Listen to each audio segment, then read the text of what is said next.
যারা এর আগের এপিসোডগুলো এখনো দেখেন নাই তারা আমার ডিসক্রিপশন বক্সে লিংক দিয়ে থাকবে, সেখান থেকে দেখে আসুন। তো এপিসোড শুরু হয় এর আগে লাস্টের সিন থেকেই। এর আগের সিনে হাকারির আম্মু হাকারিকে ঘরে বন্দি করে রাখে রেন্তারোর থেকে দূরে সরিয়ে রাখার জন্য, কিন্তু লাস্টে গিয়ে সে নিজেই রেন্তারোকে প্রপোজ করে ফেলে এবং বলে আমি তোমার সাথে ডেটে যেতে চাই, তুমি কি আমার সাথে ডেট করবে?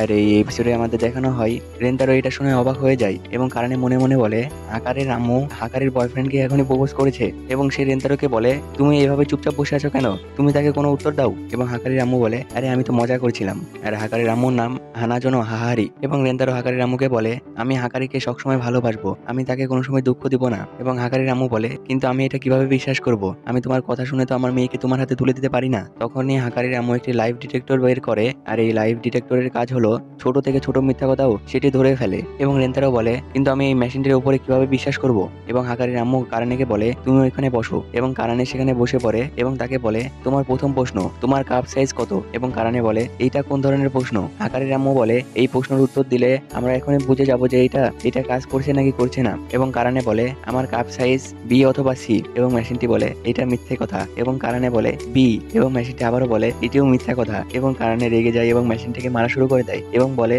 আমার কাপ সাইজ এ। এবং তখনই মেশিনটি বলে হ্যাঁ এবার সঠিক বলেছে। এবং কারানে বলে দেখলি তো আমি সিরিয়াস হয়ে গেলে কি হয়। তারপরে হাকারির আম্মু আরো একটি প্রশ্ন জিজ্ঞাসা করে যে তুমি রেন্তারোকে কত ভালোবাসো। এবং হাকারি বলে এটা আবার কোন ধরনের প্রশ্ন। এবং হাকারি বলে আমি রেন্তারোকে অনেক ভালোবাসি। এবং মেশিনটি বলে এটা একদমই মিথ্যে কথা। এবং তখনই রেন্তারো অবাক হয়ে যায় এবং সে নিচে পড়ে যায় আর তার নাক দিয়ে রক্ত পড়তে থাকে। এবং কারানে মনে মনে বলে এই মেশিনটি তো একদম ছোট থেকে ছোট জিনিসগুলো ধরে ফেলে। এবং সে আবারও বলে আমি রেন্তারোকে অনেক অনেক অনেক বেশি ভালোবাসি। এবং মেশিনটি বলে আবারও মিথ্যে কথা। আর এইদিকে রেন্তারোর অবস্থা একদমই খারাপ হতে থাকে। এবং কারানে আবারও বলে আমি রেন্তারোকে এই পৃথিবীর মধ্যে সব থেকে বেশি ভালোবাসি। এবং এবার মেশিনটি বলে এইটা একদম সত্য কথা। এবং এটা শুনে রেন্তারোর বডিতে আবার জোশ চলে আসে এবং সে অনেক খুশি হয়ে যায় এবং সে মেশিনটিতে বসে পড়ে এবং বলে আমিও কারানেকে অনেক অনেক বেশি ভালোবাসি। এবং মেশিনটি বলে এইটা একদমই সত্য। তারপরে হাকারির আম্মু রেন্তারোকে বলে তুমি এইবার বলো তুমি হাকারিকে কতটুকু ভালোবাসো। এবং রেন্তারো বলে আমি হাকারির জন্য আমার সব ফিলিংস আজকে বলে দেবো। এবং সে জোরে করে বলে আমি হাকারিকে অনেক অনেক অনেক বেশি ভালোবাসি। এবং হাকারির জন্য তার সব ফিলিংস বলে দেয় এবং মেশিনটি বলে এগুলো একদমই সত্য।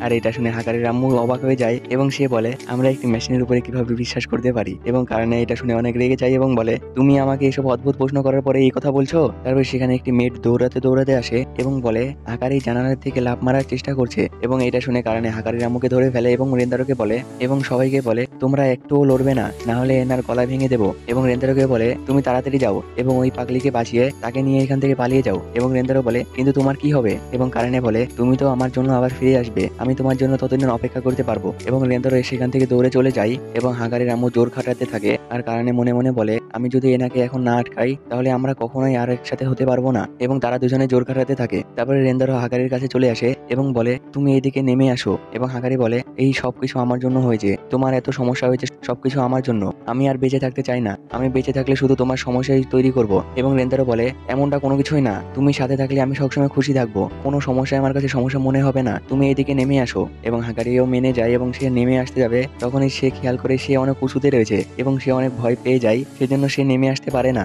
এবং রেন্দারো বলে তুমি ওইখানে বসে থাকো, আমি তোমার কাছে আসছি, তুমি ওইখানে থাকো, আমি তোমার কাছে আসছি। এবং তখনই হাকারির পা পিছলে যায় এবং সে নিচে পড়ে যেতে লাগে। তখনই রেন্তারো এসে তাকে ধরে ফেলে, কিন্তু রেন্তারো তার ভর সামলাতে পারছিল না, সেজন্য সেও নিচের দিকে পড়তে থাকে। কিছুক্ষণ পরে তারা দুজনে নিচের দিকে পড়ে যেতে থাকে। তখনই রেন্তারো হাকারিকে জড়িয়ে ধরে এবং দেওয়ালের সাথে তার নিজের পা মেরে সে সুইমিং পুলের পানিতে পড়ে যায়। এবং এটা দেখে সব মেয়েরাও সুইমিং পুলের পানিতে ঝাঁপিয়ে পড়ে এবং তাদেরকে তুলে আনে। আর তাদেরকে তুলতে গিয়ে ইউসুমোটো নিজেই ডুবে যায় এবং তারা ইউসুমোটোকেও তুলে নিয়ে আসে। তারপর সেখানে কারানে এবং হাকারির মম চলে আসে এবং কারানে হাকারির কাছে গিয়ে তাকে একটি থাপ্পড় মারে এবং বলে তুমি এগুলা কিসের জন্য করতে গিয়েছিলে। এবং তারা দুজনে কান্না করতে শুরু করে দেয় এবং হাকারির আম্মু বলে তুমি যদি সুইমিং পুলে লাফ না মারতে তাহলে তুমিও।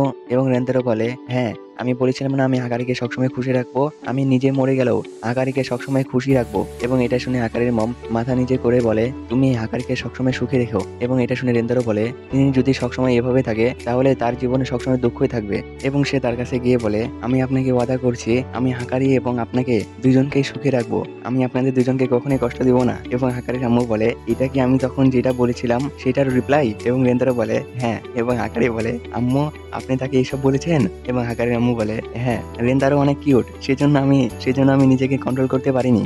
তারপরে নেক্সট সিনে আমাদের দেখানো হয় হাকারির আম্মু সবাইকে বলে তোমরা আজকে এখানেই থেকে যাও, এবং তারা সবাই গোসল করার জন্য বাথরুমে চলে যায়। এবং বাথরুম দেখে তারা সবাই অবাক হয়ে যায়, কারণ বাথরুমটি ছিল অনেক বড়। এবং কুশলী গোসল করতে করতে বলে এই রুমটি অনেক বড়, কিন্তু তার থেকেও বেশি বড় হাকারির আম্মুর বুবস, এবং হাকারির গুলা অনেক বড়। এবং সে নানুর গুলা দেখতে থাকে, এবং তাদের গুলা দেখে সে নিজেও একটি কেমিক্যাল খেয়ে আবার আগের মতন বড় হয়ে যায় এবং তার বুবস দেখাতে থাকে। আর এইগুলা দেখে কারণে একটু বিরক্ত বোধ করে এবং সে সেখান থেকে চলে যায়। সেখান থেকে গিয়ে সে রেন্তারোর রুমে যায়, আর রেন্তারো কারণেকে দেখে অনেক লজ্জা পেতে থাকে এবং কারণে বলে কি হয়েছে, এবং রেন্তারো বলে তোমার পেট। এবং কারণে বলে তো কি হয়েছে, এটা দেখে লজ্জা পাওয়ার কি আছে। এবং তখনই তার মনে পড়ে লেজার পাওয়ার হওয়ার সময় রেন্তারো বলেছিল আমার মাথা নরম কিছু একটার সাথে ঠেকছে। এবং সে রেন্তারোকে বলে তুমি ওই কথাটা মনে করছো তাই না, তুমি কি জানো তখন আমার কিরকম লেগেছিল। এবং তারপরে কারণে রেন্তারোকে ধরে বেডের উপরে শুয়ে দেয় এবং তার পেটের উপরে নিজের মাথা রেখে দেয় এবং বলে এখন কেমন লাগছে বলো। তারপরে তারা দুজন মজা নিতে থাকে এবং তখনই রুমে কুশুরি চলে আসে এবং তারা দুজন অনেক লজ্জা পেয়ে যায় আর পুশ আপ মারতে থাকে। তারপরে সবার গোসল করা হয়ে যায় এবং হাকারির আম্মু সবাইকে ড্রেস দেখায় এবং বলে তোমাদের যেটা ইচ্ছে তোমরা সেটা পরে নাও। আর রেন্তারো উল্টো দিকে ঘুরে থাকে এবং ড্রেস চেঞ্জ করার পরে হাকারির আম্মু বলে রেন্তারো তুমি এখন পিছে দেখতে পারো। এবং রেন্তারো তাদেরকে দেখে অনেক অবাক হয়, কারণ তাদেরকে অনেক কিউট লাগছিল। এবং হাকারির আম্মু বলে তোমাকে আরো একটি আকর্ষণীয় জিনিস দেখাচ্ছি। তারপরে রেন্তারো কুশুরি এবং ইউসুমোটোর দিকে তাকায় এবং তাদেরকে দেখে রেন্তারো এবং হাকারির আম্মু অজ্ঞান হয়ে যায়, কারণ তাদের দুজনকে অনেক কিউট লাগছিল। এবং হাকারির আম্মু বলে তোমরা অপেক্ষা করো, আমি পানি নিয়ে আসছি।